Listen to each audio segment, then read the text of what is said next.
Pay your toll, sell your soul, pound for pound. How I do like the babies by the seaside. How I do like the babies by the sea. So we've just done some Morris dancing. We dropped some hankies, hit some sticks. Did some running man moves. Yeah, we taught them a few moves. It was Caterpillar. It was a crazy time. It was the best of times. And now we're by the sea, because the sea is also the countryside in terms of coastal bits of Dorset. So this is a beautiful setting for us to try Tanglefoot. And the reason we're drinking a Tanglefoot beer is because John Woodhouse, the original brewer of this beer, is reputed to have drunk so much of it that when he first brewed it, that he tripped over his feet, just like us doing the Morris dancing. Isn't that some beautiful symmetry? Do you see what we've done there? Pretty clever.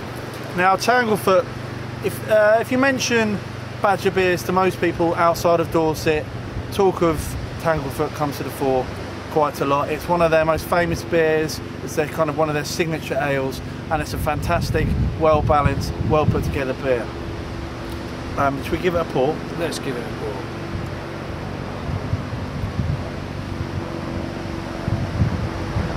Nice pouring there, Tom. It's always at the end it gets us.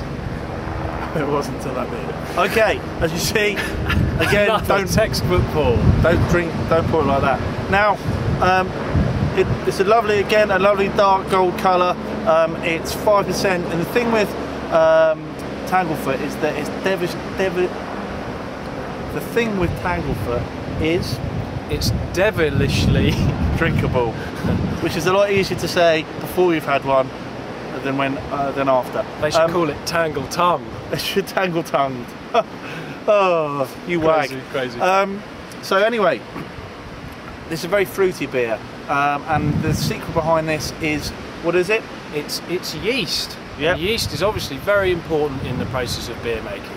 Not only has yeast given us the CO2 and the alcohol, without which beer would be frankly quite dull, it also gives us a bit of flavour, and in this beer the yeast is absolutely crucial to that flavour. This is a perfect example of how brewers are selecting their yeast very carefully.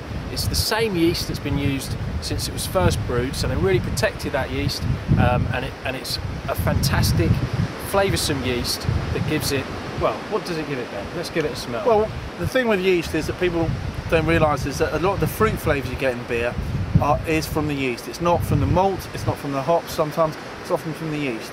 And what you're getting in this beer is you're getting pear drops, you're getting apricot, you're getting a touch of melon. And that's not because they flung a fruit bowl in the beer, it's because it's the yeast giving off these beautiful estery fruit flavours. And that's what you're getting from this. This is a natural product, no additives, nothing going in it, just pure fruit flavours off the yeast. And it's a remarkable aspect of the brewer's art. I mean, if you Ryan, have a taste of that. I mean, it looks quite like a heavy beer. It looks like it's going to have a big mouthfeel, something that's going to be a bit chewy, but it's not at all. It really isn't. It's very crisp. It's slightly sweet, but what's important about it is that it's kind of going between those two areas of beer. So it's slightly stronger than a golden ale, but it's not quite as heavy hitting as one of the darker ales that we've tried in our Badger tour. So it's like Poacher's Choice. Like Poacher's Choice. So it's a very versatile beer. You could have it with light foods or around a barbecue, or with a roast. I think it will work quite well across the whole gamut of food stuffs. Yeah, absolutely. I mean, this is if you've got a friend who comes over and visits Britain and has never tasted an ale, and you want to give them an archetypal ale that's brewed with integrity, ingredients, and passion.